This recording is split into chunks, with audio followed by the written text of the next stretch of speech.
Right now, we'll have another speaker, Martin Raphael. Rifle. Yeah, like that. Welcome.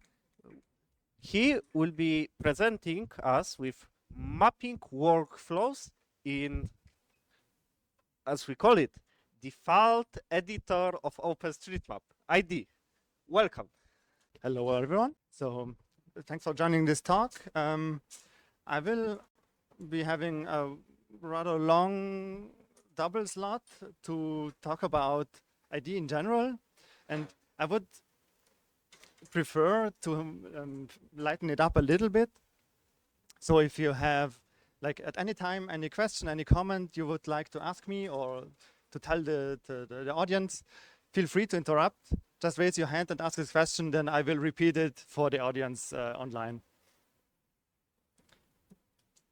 So now, to begin, I would like to talk a little bit about myself.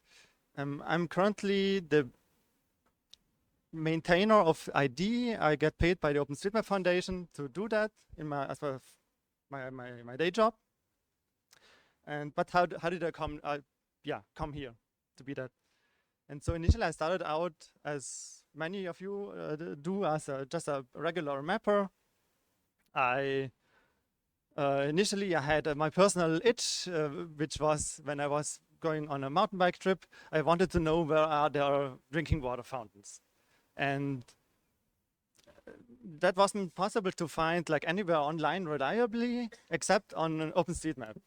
So you saw all the mountain paths and like springs and drinking water fountains. And that was perfect for me. And of course, at that point, like it was around 2009, the map was not complete at all in my region.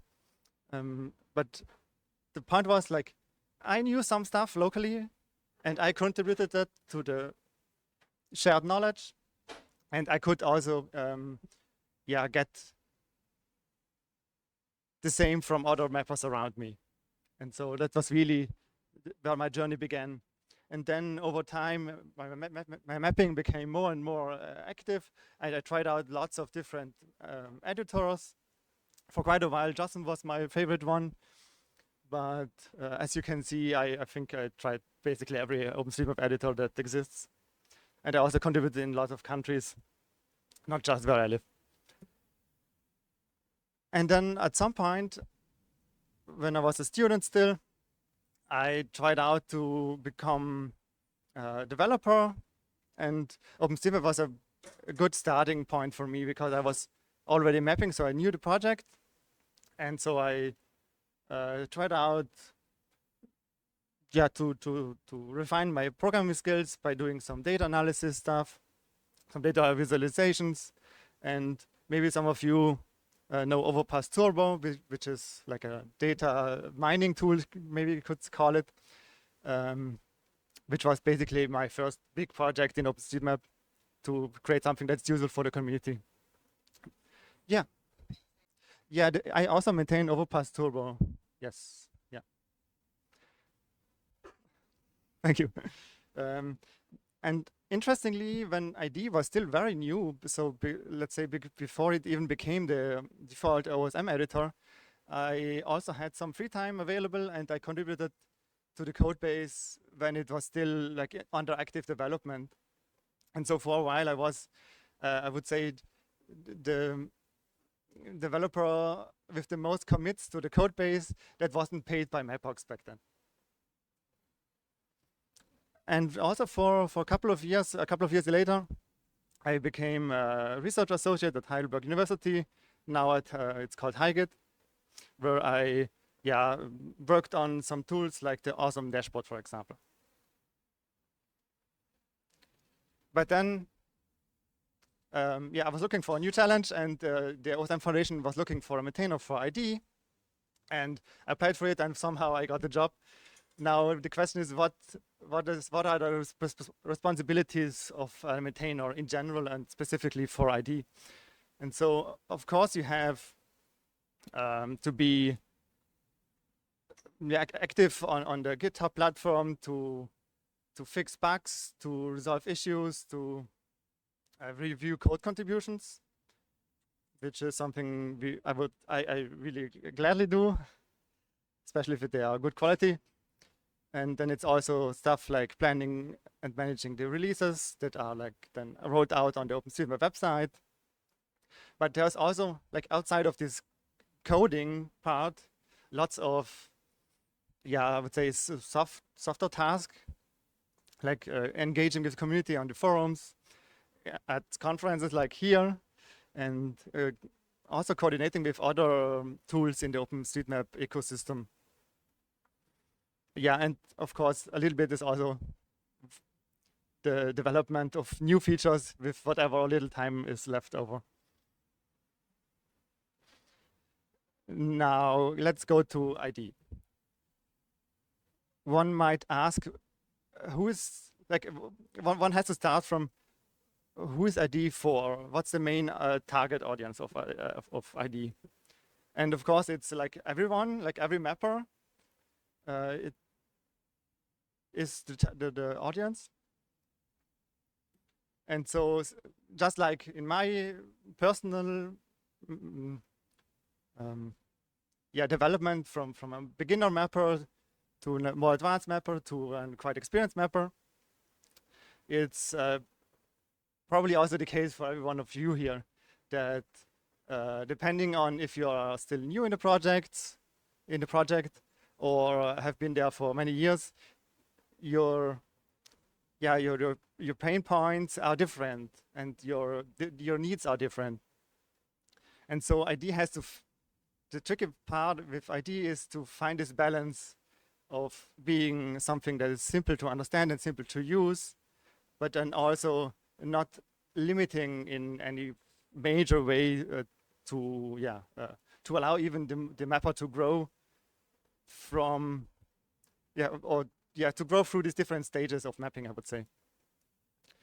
And now that's why I structured my talk a little bit in 3 sections. I would start with some workflows that are more relevant for beginner mapping tasks. That one will be relatively short. Then I will talk about some intermediate mapping workflows, which is about what I would say where ID really shines. And then last but not least, I will show some tips and tricks for more advanced mappers.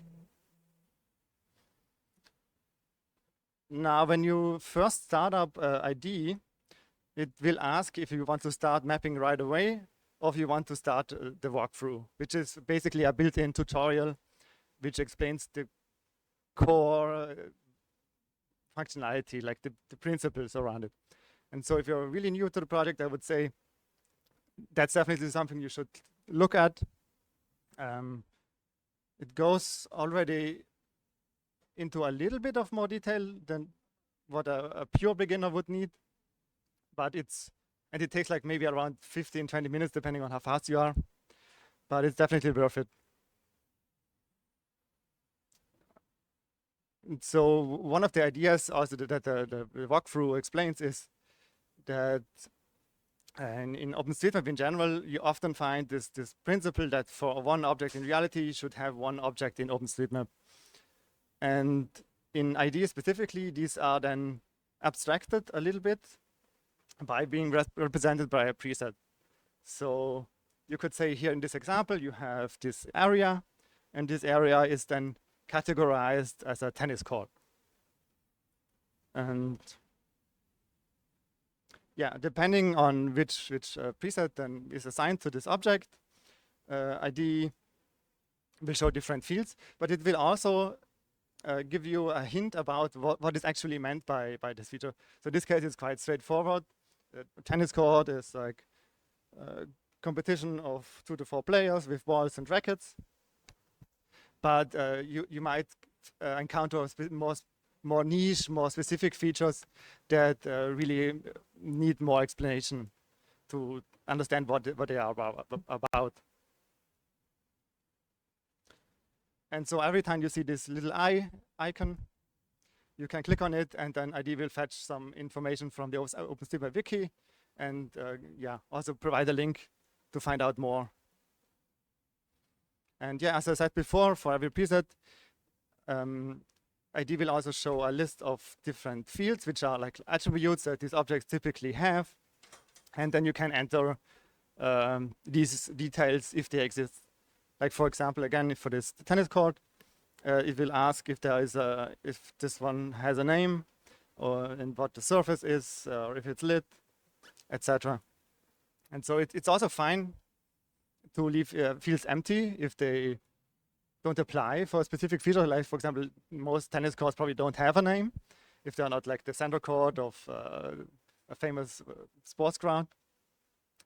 But just because the fields are displayed doesn't mean that they all need to be filled in. And one other thing, for most presets, there are also lists of optional fields that can be added like on demand, and these are available under the Add Field section, which you can expand on. And here, in this example, I selected the covered field to then say, okay, yes, this specific tennis court is not covered. And also one field that is quite useful in general, this one exists for, I think, every preset, is the last check date. And that's also available through the optional add fields.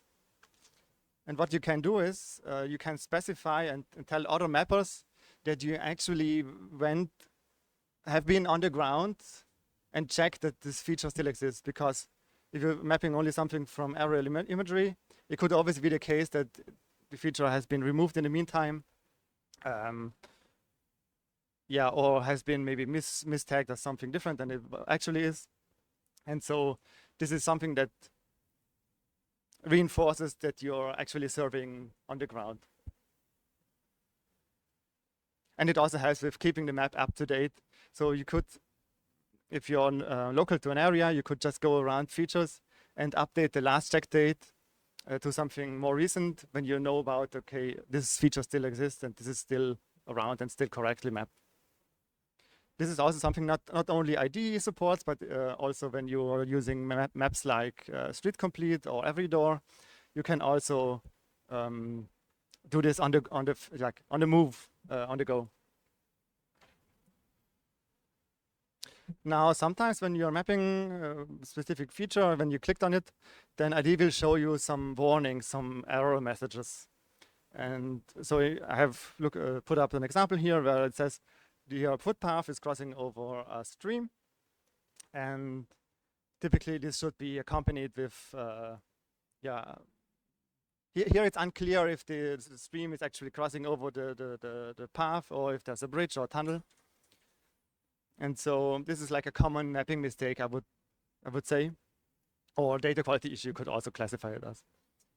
And so in this case, what you can do is you can hover over the error, the validation bounding, and then in the different colors, ID will highlight which features are affected by it, so that you can see actually where the problem really is. And yeah, sometimes it might be even useful to click on the other affected feature, like in this case, the stream, to actually fix the problem. Because like if you go back, if we have here the path selected, and if we see that to fix this problem, we have either the option to map a ford or add a bridge. But it might be the case that in reality there is just a tunnel for the stream under the path, and so in that case you just select the other feature instead. That's a question. I'm not sure about the wording. Yeah, okay. So the question was about what does the order of the different features here in the specific message mean? And so it says here, footpath crosses stream, and that means then that whatever you click on as a fix affects the first part of the message. So in this case, footpath. And if you instead click on the stream, then it doesn't change. Interesting. That might be a bug. Okay. I think it should instead say stream crosses footpath. Yeah, good point. Good point. But yeah, and just one last comment. Just because you see a validation warning doesn't mean that you necessarily have to fix it. Specifically, if you're not sure about it, it's also fine to just leave them as they are, and especially if it's a warning that was already existing in the data before you started mapping. So if it's not like your fault, so to speak. Okay. Now, one last tip for beginners is whenever you use the search functionality, ID will at the start only consider the features that are currently visible or have been downloaded. So in this case, I was looking for a park that's called Rizal Park. And as you see, while I type in the middle column, it doesn't find any results. But that's just because there is not this park in my current downloaded map data. And so you have to click on Search Worldwide to expand the search to a full proper search as it would be available through the regular search in OpenStreetMap. And then it finds it. Is there maybe something you would like to share that is relevant for beginners? Maybe some other tips and tricks? Yeah, question? Yeah, can come also.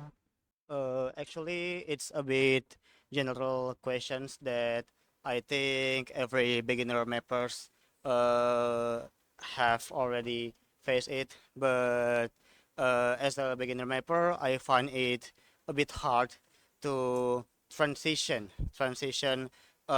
using map ID to JOSM, and then that makes me personally feel a bit anxious because I find it easier to using map ID as the main tools for the mappings.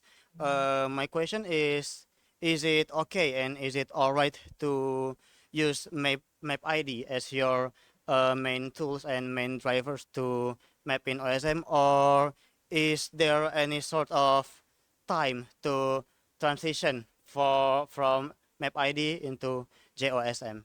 Thank you. That's a good question. So I would say there really is no requirement to grow out of ID. So if you're feeling comfortable with ID and there really is no big reason to change. I would say except if you're really needing some of the features that are available in JOSM but not in ID.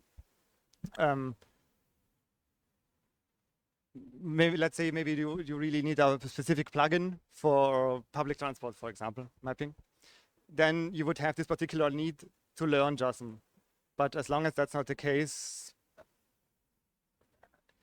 I would say it's always good to know more than one tool, just in case. But yeah, as I said, there's really no big need for. Yeah, okay, the question was specifically about the mouse buttons, which are essentially the other way around than they are in JOSM, which is true.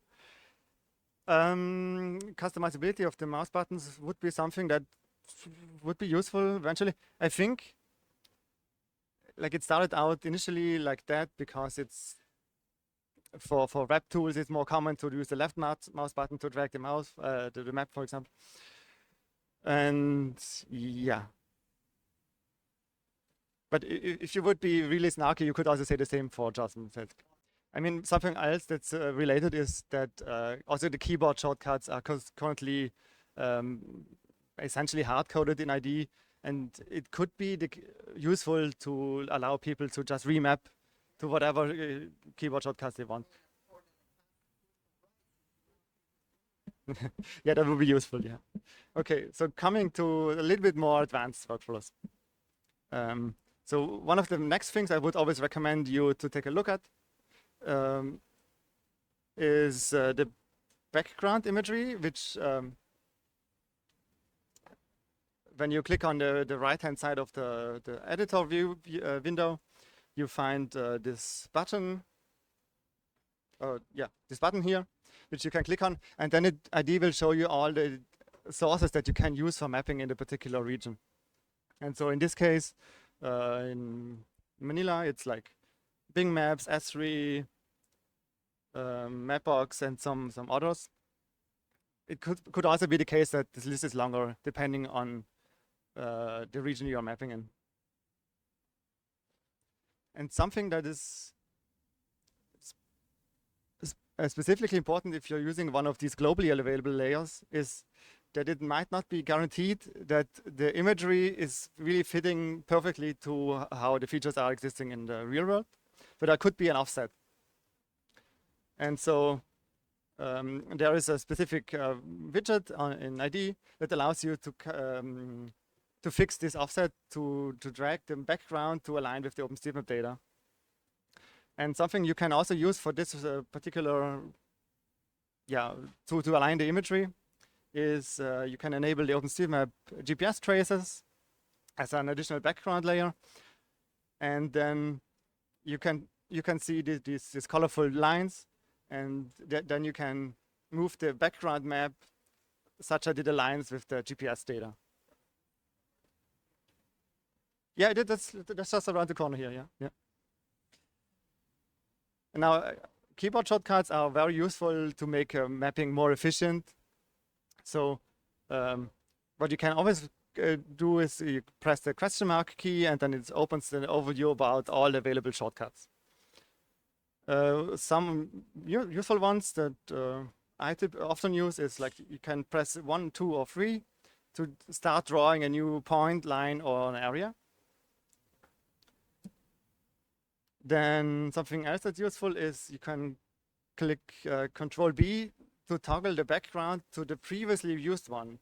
So let's say you're in an area where you have, like, let's say 2 good imagery layers, and depending on, let's say, what side of the valley you're looking at or which street you're looking at, it might be the case that one or the other imagery is better or more visible or clear or more up to date. And then hitting Control B just toggles between the last 2 used ones. By pressing W, you enable wireframe mode, which is also sometimes useful to see what's underneath a line. Let's say you want to see the road markings. Then hitting W makes the OpenStreetMap data less prominent and allows you to see the background more properly. Also, by pressing Alt W, it's even hiding the whole OSM data layer, which allows you to see even better what's underneath. And then press it again, of course, to map. Okay, also pressing Alt while you're clicking on the map to place a node or place the points of a way prevents nodes from snapping to other ways that are nearby, which is useful when you're, let's say you're drawing a path or a road and you don't want to accidentally snap it to a nearby building. Also, if you're tired of clicking, you can also hit space to place a node at the current mouse location. Something a little bit less commonly used, but still useful, is by pressing Shift and then minus or plus, you can shrink or enhance the size of a feature easily. Let's say if you drew a building a little bit too small, then you can just increase it in size. Then what I find very useful is the info panels, which are all available by pressing Control Shift and then a different key here. And these then show some additional data about the currently displayed background layer, about the currently clicked on map feature, about the location where you're mapping, the measurement panel also shows the information about the clicked on feature. So one thing that is specifically useful is to see how up to date the imagery is that you're currently seeing, which is available in the background panel. Okay, something else that I typically personally often do is when I walk around or do some activities like outside, and then I see something that's probably missing or maybe missing in OpenStreetMap, or maybe something that's needs some additional data to be added, like for example the opening hours of a cafe or something. I'm often too lazy to map it on the spot with a mobile app. But what I then typically do is I take a picture of it, let's say of a road sign or of the opening hours shield of sign of a restaurant. And then when I'm at home, I drag and drop these images, these photos into ID. And it's not visible here, but these will be shown as purple dots on the map. And then you can just go through each of them and then add the respective data that might be still missing. Okay, the question is, does that end up in the OSM database? So the photos don't end up in the OSM database. It's also not meant to be there. So what would be useful if you want to share your photos with other mappers is you could upload them to a photo sharing service like Panoramax, for example, or Mapillary or CartaView, which these services are also available in ID by, under this photo overlay section. And currently there are 1, 2, 3, 4, 5, and in Norway even a 6th one service available, which you can enable individually to see what photos have other mappers and other people in general taken from the vicinity around you. And what is also particularly useful and a rather newish feature is you can limit the date of the photos that are currently displayed. Specifically in large cities, you might find that a particular street was photographed by dozens of people over the years. And by using this slider here on the bottom, you can adjust which photos are displayed and which are hidden. And so you can adjust it to a point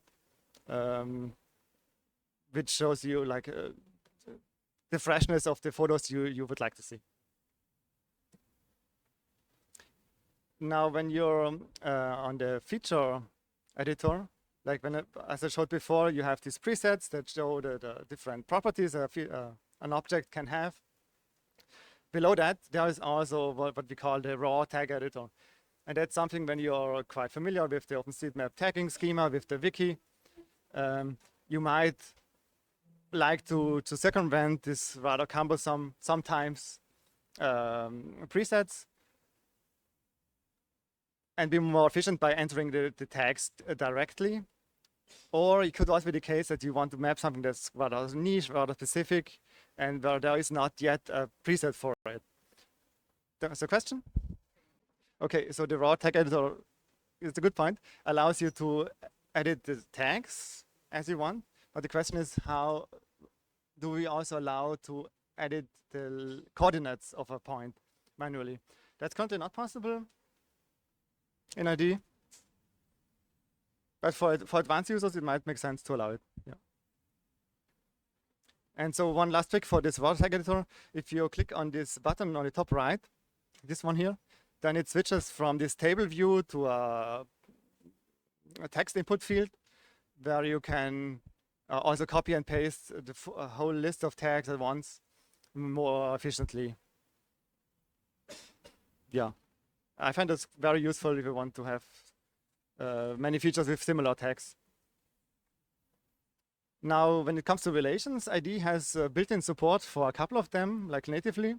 One of them is multi-polygons. Let's say you want to create a lake with a small island inside. Then you somehow have to cut out the small island from the lake because there's no water on the island. And so how you would do that is you draw the outline of the whole lake, then the outline of the tag it as a lake, and then draw the outline of the island, tag it as islet or whatever it is, and then select both of the features at once, and then right-click, and then use the merge operation. And this will automatically create a multi-polygon with the proper inner and outer role members. And this also works if there already exists a multi-polygon and you would just want to add more holes to it, or even more outer parts. A second type of relations that are natively supported in ID are turn restrictions. You can enable the turn restriction editor by clicking on the particular intersection where there is a turn restriction. In this case, you're also just around the corner here, one intersection, then you click on the middle point, like the proper node, and then on the left of the editor, this turn restrictions widget will show up, where you can then click on the individual streets and say, okay, from this top right street to the top left street, to the bottom right street, it's not allowed to turn left in this case. And for more complicated intersections, it might make sense for you to play around with these options on the bottom, where you can have also more complicated turn restrictions that involve more than just a via point. But also for this, I would recommend you to take a look at this built-in help functionality. Here, this question mark gives you a good explanation about how this turn restriction editor really works inside. Was there a question? No. Now, it's also possibly an idea to show some data assurance tools, data quality assurance tools as overlays.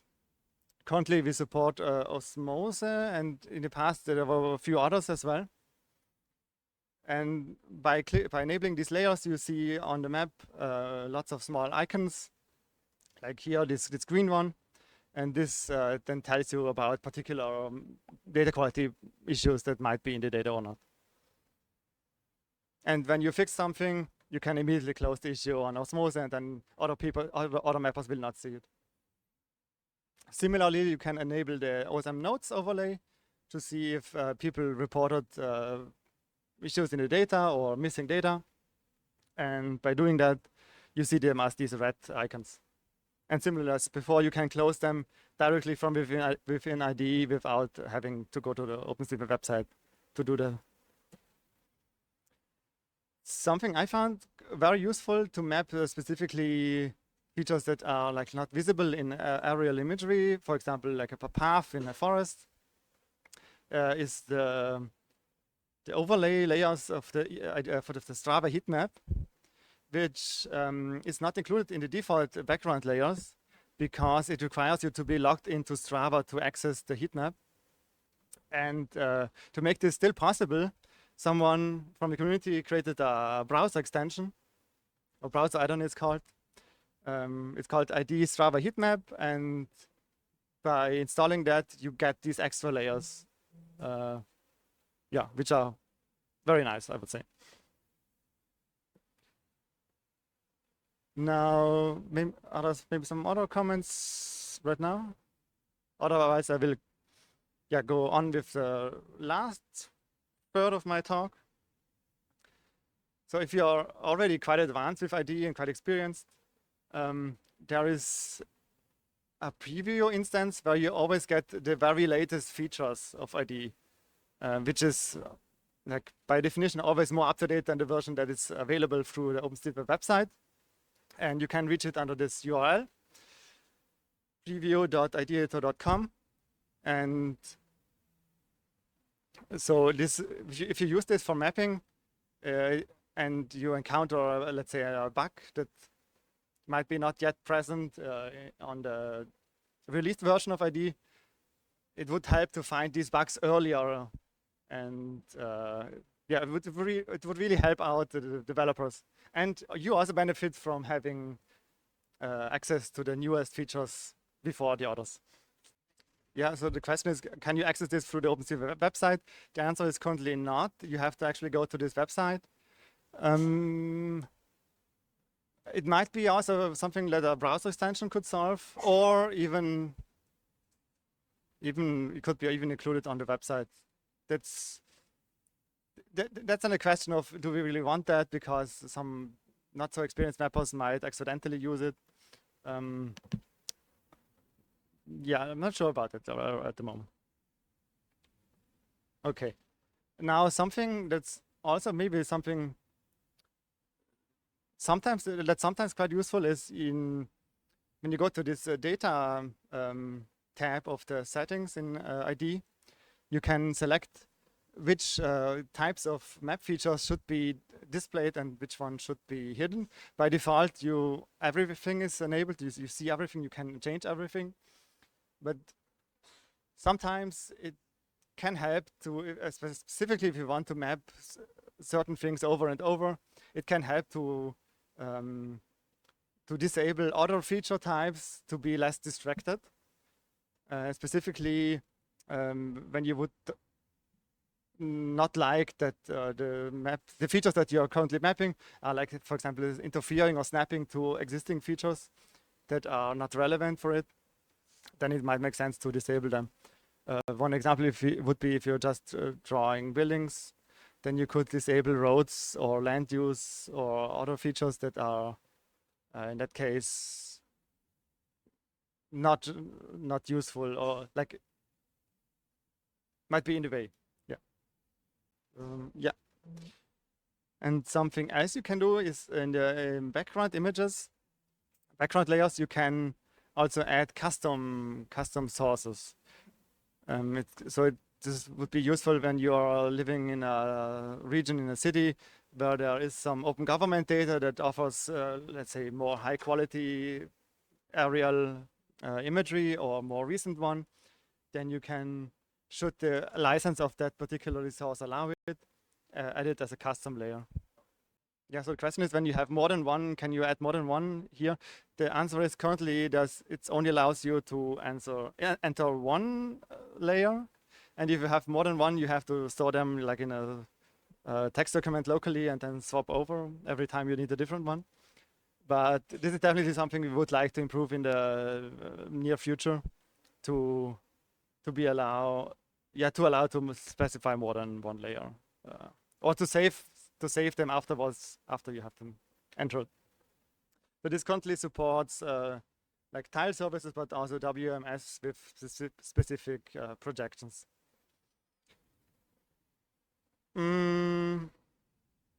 Yeah, and so one comment to this: if you're like using a custom layer often, it might also make sense to share them with your fellow mappers by including them in the editor layer index, which is the source ID uses to get the list of the available layers. So that not only you can use them, but even other mappers in the same region can. And similarly, as background imagery, you can also specify custom map data layers as overlays.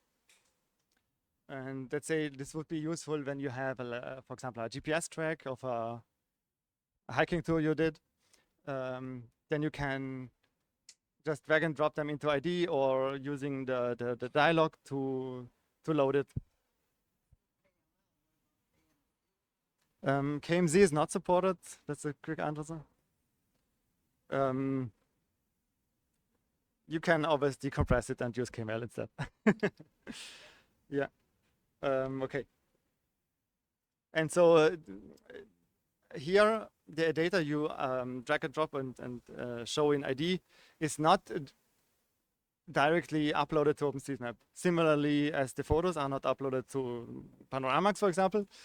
If you want to share your GPS track with other mappers, you have to do that through the respective service on the OpenStreetMap website. But it could be the case that it's something that you just did once, and then it's fine to just have it locally. But you still have to trace over the GPS track manually to have good data quality. I think this is the last tip I have here. So if you're specifically using the standalone version of ID, for example, the preview instance that I showed earlier, then you can customize how ID is starting up by using URL parameters. For example, you can specify it, okay, start with a specific background layer enabled, or start with administrative boundaries disabled. And there are a couple of options you can tweak ID, specifically if you use it often in a specific setting, which are not corresponding to the default ones. Yeah. So also, like something probably that's more relevant for more advanced users is if you know some coding and would like to contribute, you're super welcome to do that. There are some guidelines about how to best start with that on GitHub, yeah. And if you want to work on something a little bit bigger, then it makes sense to contact us maintainers before. It's like currently me and also Kyle Hansel. yeah, to just coordinate and let's say avoid duplication between different ongoing projects, and also to find out if it really fits the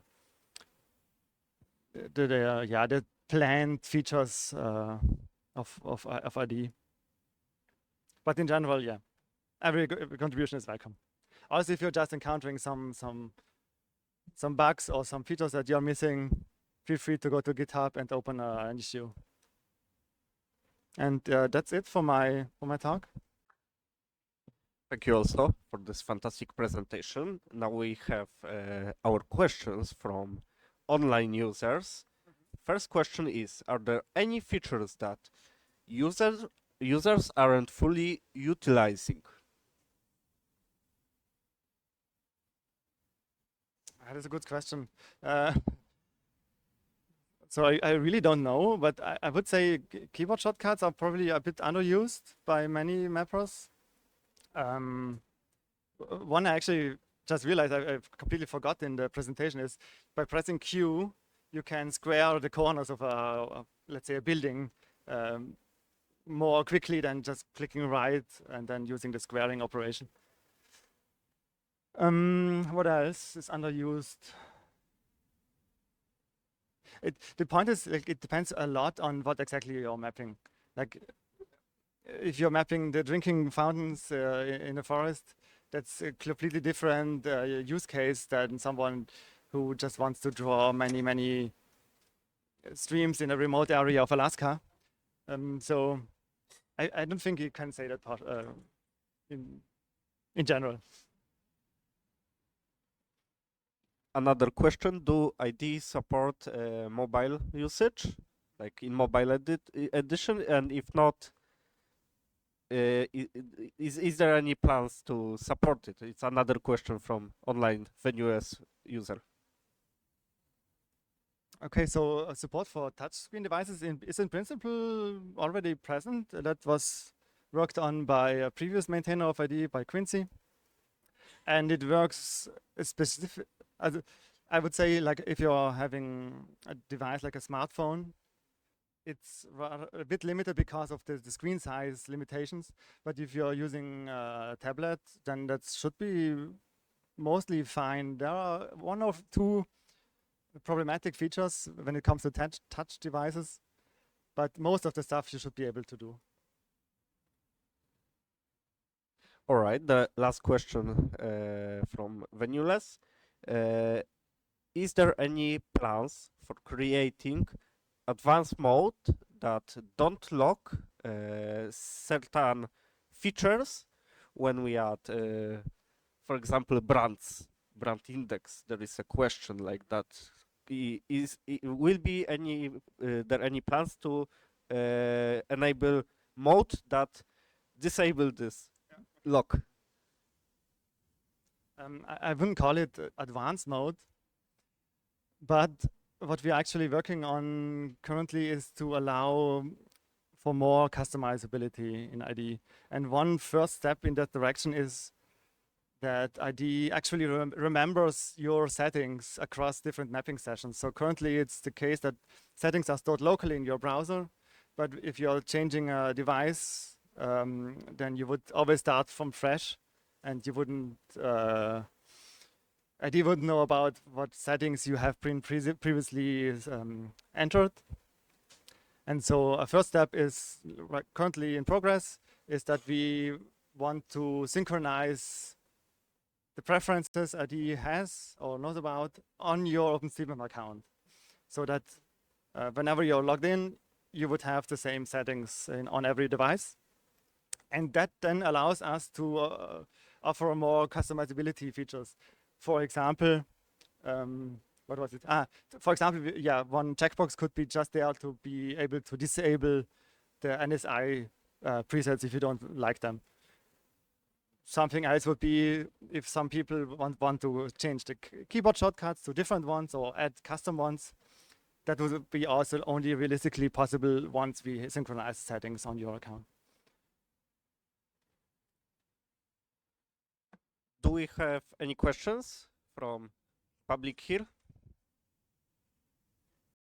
Here, Mr. Yeah, thank you. So, yeah, have you ever thought about having something like a sandbox for ID editor so that beginner mappers don't make mistakes and upload them to OpenStreetMap? Yeah, something similar to what is available in Wikipedia. So Wikipedia has a sandbox where someone can make any edits and they don't go live into Wikipedia. So, yeah, have you thought about something similar for OpenStreetMap within ID editor? So it already exists, but in principle, it's not only ID that is affected. You could also be wanting to try out JOSM in a sandbox environment, right? And so for this reason, there exists the development version of the OpenStreetMap website and API, which the full URL I don't remember out of my top of my head, but it's called something dev.api.OpenStreetMap. You can find it on the OpenStreetMap wiki. And if you go to that version of the OpenStreetMap website, you can just click regularly on edit and ID opens up. And one thing you will notice that there is very little data there because it's really just a sandbox that is meant to be for testing purposes for developers, but also like every mapper can use it to learn mapping. Yeah. We have 9 minutes, so another question. Yep, mister. Hi, any technical limitations with adding vector tiles as a custom layer? No. Okay. The short answer is no. I didn't say it on my slide, but it's possible to also specify vector tiles as an overlay for the custom map data. And sorry? Yeah, it's already supported. Yeah. It's just what's not supported is the customized styling of it. It's just showing everything as a line and in purple. And I think names and labels are shown. So it's a rather rough view of the data, but it's already supported. Yeah. Let's say I was supposed to click undo, but instead I saved the edit. Now it's too late. Now if this was Wikipedia, I could just go back and undo anyway, but how about ID? So undoing after you already uploaded it. That's tricky. Yeah, I mean, there are specific tools just for that purpose. For example, some JSON plugins or even dedicated tools just for reverting. And you always can ask fellow mappers on the forum for help for that. I would say it's probably too complex at the moment for ID. Yeah. But something that I remembered is that what could be useful is to be able to undo only specific edits. Not if you remember, okay, I accidentally deleted something, and then I mapped some more stuff, and then only later realized that something was accidentally deleted.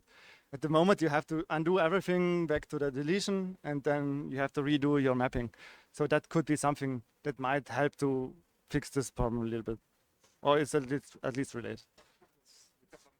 We have another question. Thank you. Do you feel the pressure of having 1,000 issues and 100 merge requests, and how does it feel? Yes, so sometimes yes, specifically in the beginning when I was still new as a maintainer. I think by now, at least for me, it's okay. And also I think I found a rhythm to slowly work on the backlog of like over 1,000 issues, to go through them one by one, slowly over time. Yeah. And like one of the things that is the most fulfilling, I would say, is if you're able to close an issue that was like raised 10 years ago with a valid feature request, and if you then are finally able to say, okay, now this one is fixed, this one is implemented now, that's then one of the most rewarding parts of my job. What the question is, what happened to Quincy? Did he get burned out? I don't know exactly, and I'm also not in any position to talk about that. But of course, many developers, specifically in open source projects, do have a problem of getting burnout potentially. That's something you have to pay attention, like personally as a maintainer, as a developer, also as a project, I would say, like people from the OSM Foundation, but also the mappers, the OSM community members. Yeah, it's definitely an issue in general. Okay, last question. Hi, I'm Subhash. So tomorrow I have a workshop on which is like expanding upon Overpass API. So I'm just integrating this Overpass API with LLMs and getting some like insights out of it as well. And so same like workflows and all, like we are using MCP servers to like integrate with Overpass. And how do you see like integrating these kind of tools and expanding it to all the other tools, because we have like a lot of tools that we are using for mapping and each environment is different, but like how do we integrate all these tools to MCPs, so through MCPs or some common ground where we can integrate and play and share the data or anything? This is also a good question. I would say we have to, first of all, be a bit cautious, because depending on how exactly one would integrate such an LLM or whatever into an editor specifically, could cause data quality issues, could cause concerns from the community, like in general, about if this is a workflow we want to have. But it's a good question. How do you best start planning such a thing? Maybe since it's not affecting just ID, it's like a committee discussion for the whole community. Probably it's best to just reach out to the, for example, in the community forum, or to the working groups of the OpenStreetMap Foundation. There are some people who are actually, trying to coordinate this kind of activities. So it could be the best starting point. Yeah, let's talk about it. Yeah. Thank you very much for this presentation. It was wonderful experience.